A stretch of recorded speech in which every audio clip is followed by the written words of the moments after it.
पंचनामा न्यूज, सर्वसामान्य जनतेचा बुलंद आवाज।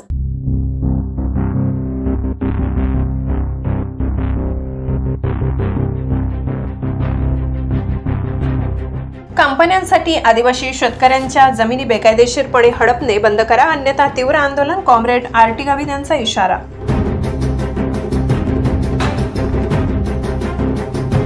उपजिल्हाधिकारी यांच्याशी झालेल्या चर्चेत तोडगा निघाला नाही, तीव्र नाराजी व संताप।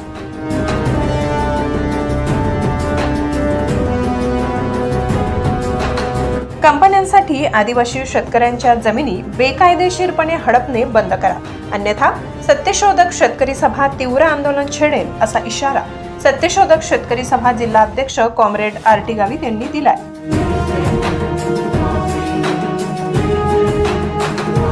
उपजिल्हाधिकारी यांच्याशी चर्चेत तोडगा निघाला नाही, त्यामुळे सत्यशोधक शेतकरी सभा यांनी तीव्र नाराजी व संताप व्यक्त केलाय।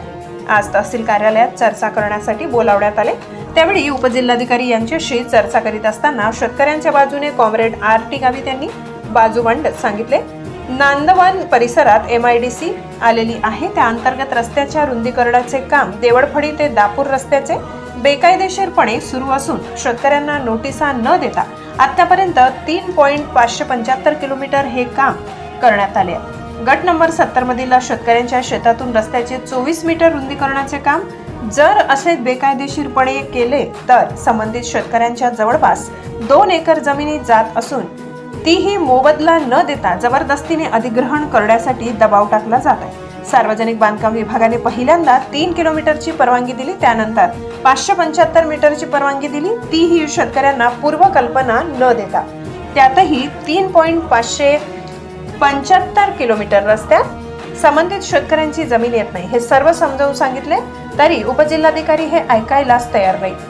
2001 ते 2021 दरम्यान देवळफळी ते दापूर रस्त्याचे दापूरपर्यंत 24 मीटरचे रुंदीकरण झाले, त्यावेळी तुम्ही हरकत किंवा नुकसान भरपाई मागायला पाहिजे होती, आता नुकसानी भरपाई मिळणार नाही। सुप्रीम कोर्टाचा जुना निर्णय आहे असे सांगत त्यांनी तुम्हाला जे करायचे असेल ते करून घ्या, असे यावेळी त्यांनी सांगितले। शेतकऱ्यांचे म्हणणे ऐकायलाच तयार नसल्याने शेवटी जमीन आम्ही देणार नाही, जमीन आमची हक्काची आहे असे सांगत चर्चा फिसकटली।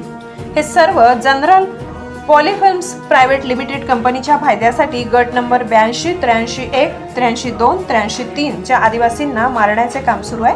2 वर्षापासून संबंधित अधिकाऱ्यांकडून माहिती मागितली जाते, पण कोणतीही कागदपत्रे न देता कायद्याचा धाक दाखवून जमिनी हडपण्याचे काम सुरू आहे, असे यावेळी कॉम्रेड आर.टी. गावित यांनी सांगितले। तहसील कार्यालयात बैठकीला कॉम्रेड आर.टी. गावित, कॉम्रेड गोपजी गावित, सामाजिक कार्यकर्ते विवेक दळवी, शेतकरी इब्राहिम गावित, लाजरस गावित, वेचा गावित, कल्पेश गावित, हिरमा गावित, सुरेश गावित, अरविंद गावित, बाबू गावित, दिलीप गावित, वेलजी गावित, छगन गावित, मगान गावित, निबू गावित, रमेश गावित, अशोक गावत, वनकर गावित, निलेश गावित सह महिला शेतकरी उपस्थित होते।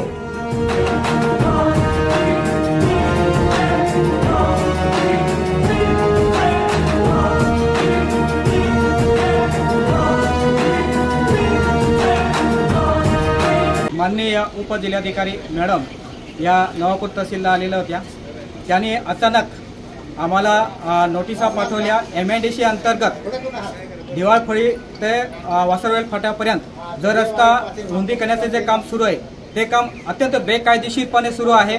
शेतकऱ्यांना न विचारता, नोटिसा न करता बेकायदेशीरपणे रस्त्याचे रुंदीकरण काम सुरू आहे, त्याला सत्यशोधक शेतकरी सभेने आणि शेतकऱ्यांनी विरोध केला।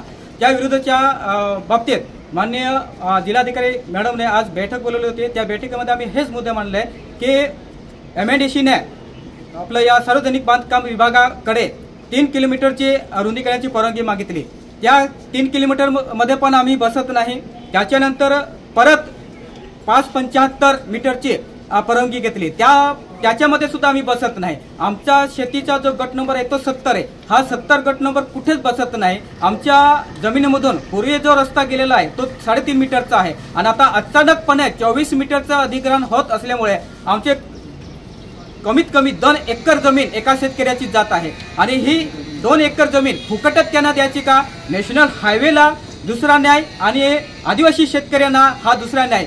याच्याबाबत आम्ही विचारलं असता सुप्रीम कोर्टाचा जो काही जुना स्टेटमेंट आहे ते दाखवून आम्हाला धमकी दिली जात आहे, त्याच्यावर कारवाई करण्याचे सांगितले जात आहे. परंतु आम्ही हरणार नाही, आम्ही त्यांना बळी पडणार नाही, आमची जमीन कुणालाही आम्ही देणार नाही. जोपर्यंत योग्य मोबदला शेतकऱ्याला भेटत नाही तोपर्यंत सत्यशोधक शेतकरी सभा ही शेतकऱ्यांच्या बाजूने ठामपणे उभी राहील.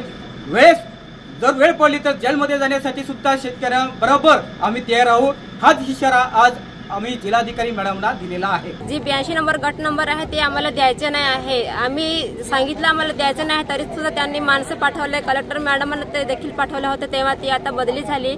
आमचे आई बाबा सांगत आहे की जमीन द्यायची नाही, तरी सुद्धा आम्हाला जबरदस्ती औरंगाबादला पण बोलवण्यात आलं होतं आणि नाशिकला पण बोलवण्यात आलं होतं. आम्ही नकार दिला तरी सुद्धा आमच्यावर प्रेशर टाकत आहे की तुम्हाला जमीन द्यावी लागेल म्हणून. पण आमच्या परिवार जे आहे ते सांगत आहे की आम्हाला जमीन नाही द्यायची आहे, तरीच देखील ते आमच्यावर दबाव टाकत आहे आणि जबरदस्ती जमीन आमच्याकडून हडपून घेत आहे.